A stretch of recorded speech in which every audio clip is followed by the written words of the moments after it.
Good afternoon, I'm Rob Boskamp, and you're listening to South Texas Midday.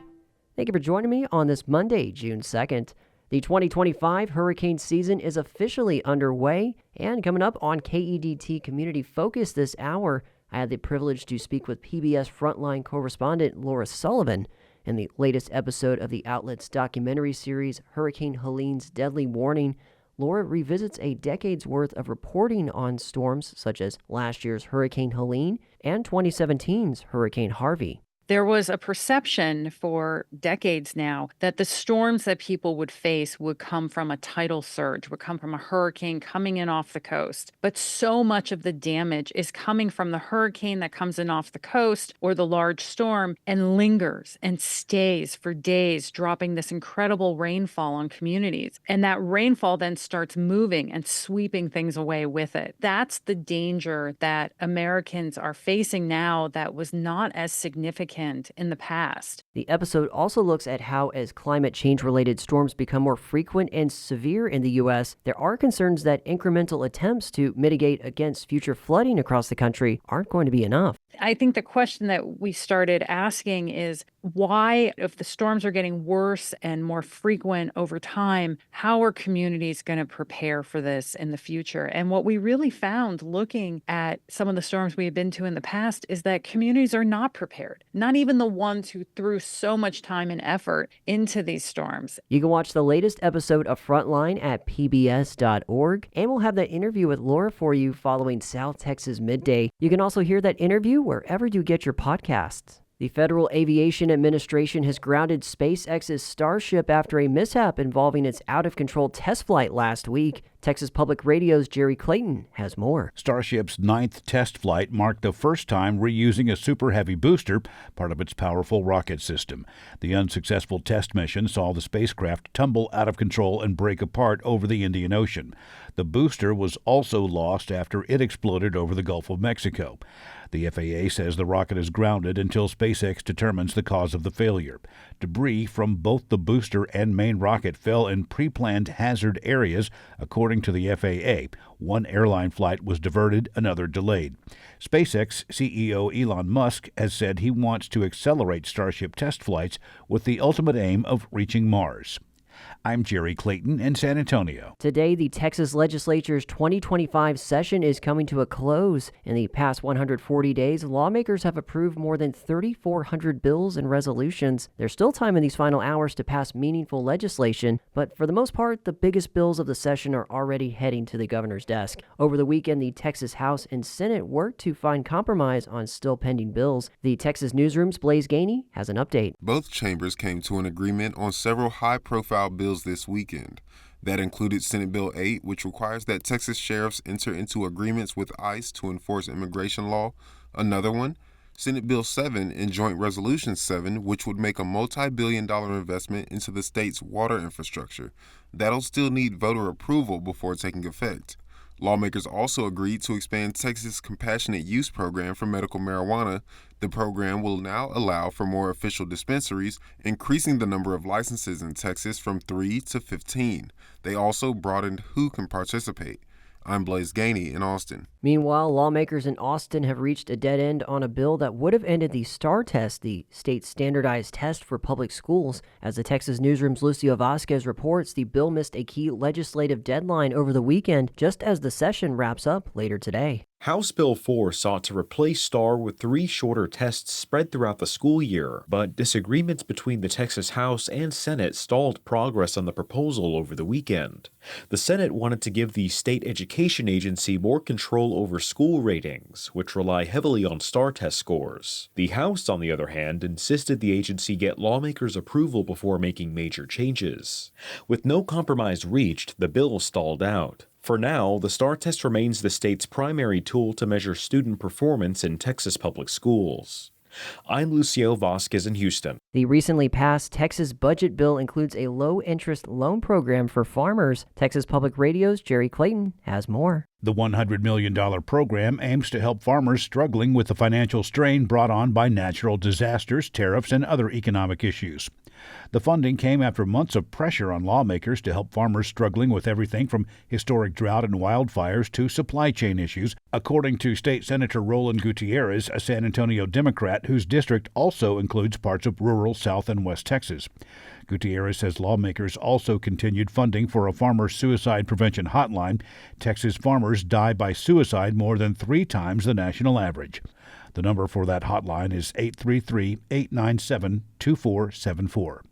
I'm Jerry Clayton in San Antonio. The U.S. trade war with Mexico continues to stew, and America's favorite fruit that thinks it's a vegetable is caught in the squeeze: tomatoes. Tightening cross-border trade could catch up with consumers with higher prices, but Florida tomato growers say the tariff is necessary. Texas Public Radio's David Martin Davies reports. It's another busy lunch at Mitieta Mexican food restaurant in San Antonio's historic Market Square, and hot plates are hitting the tables. One ingredient present in every order is the red tomato. Tomatoes just about in every product that we sell, whether it's for a taco meat and carne guisada, almost every recipe has tomatoes. Pete Cortez, Chief Enchilada Officer, CEO of La Familia Cortez Restaurants. Cortez said last year his restaurants diced about 200,000 pounds of tomatoes. Every one was grown in Mexico. From our experience, the tomato that we're able to get from Mexico is frankly superior. And Cortez is concerned about what an impending tariff on the fruit from Mexico is going to do to his prices. There's a cause and there's an effect. If the cost of tomato goes up by 25%, then people are going to probably start looking elsewhere. On July 14th, the United States is set to impose a 21% anti-dumping duty on most fresh tomatoes imported from Mexico.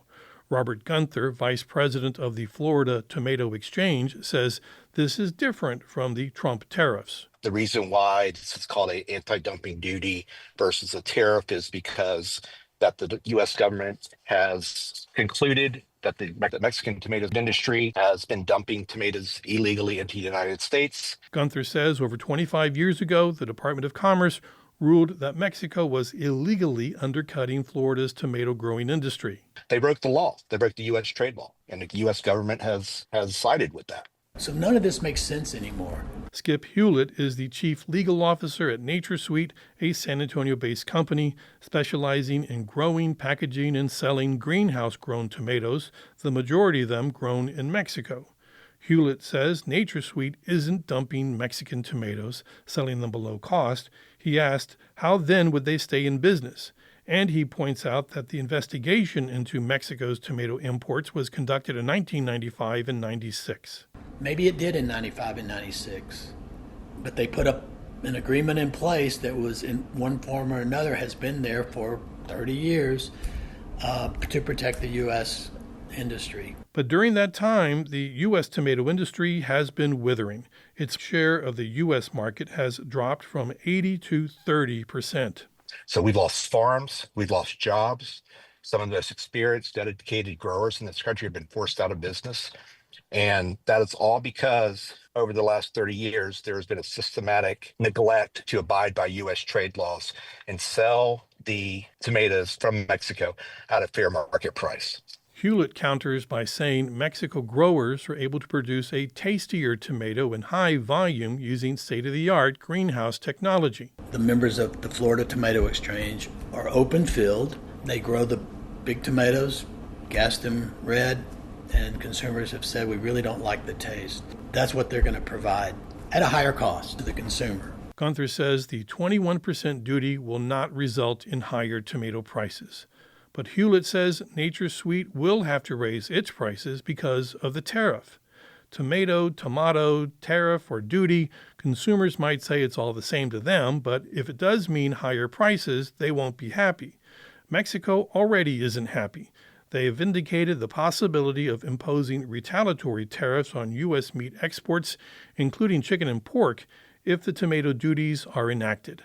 I'm David Martin Davies in San Antonio. Idea Public Schools Child Nutrition Program has announced they will be serving free meals during the summer to any child in the Rio Grande Valley. A news release stated children must be 18 years or younger to receive the free meal, and they do not have to be an Idea student. The meal program begins today through July 31st. The program will include breakfast and lunch, but must be eaten in the cafeteria. They will be offered weekdays. Breakfast will be served from 7:30 to 9 a.m., and lunch will be made available from 11 a.m. to 1 p.m. The Brownsville Public Library launches its 2025 summer reading program this month. The annual initiative encourages children, teens, and adults to stay engaged with reading and enrichment activities during the summer break. Open to residents citywide, the program will feature a dynamic lineup of reading challenges, live events, workshops, and prizes aimed at fostering a love for books and boosting literacy across all age groups. Registration is free for all participants. Interested residents can sign up in person at either Main Library, 2600 Central Boulevard, or Southmost Branch, 4320 Southmost Road, or online through the city's library portal. And in sports, congratulations to the Cal Allen Lady Cats softball team. They made Coastal Bend history this past Friday, becoming the first area softball or baseball team to win 3 straight state titles after defeating the Andrews Mustangs 9-2. And that is the latest news and information on South Texas Midday. I'm Rob Boskamp. Your community arts calendar and more is on the way.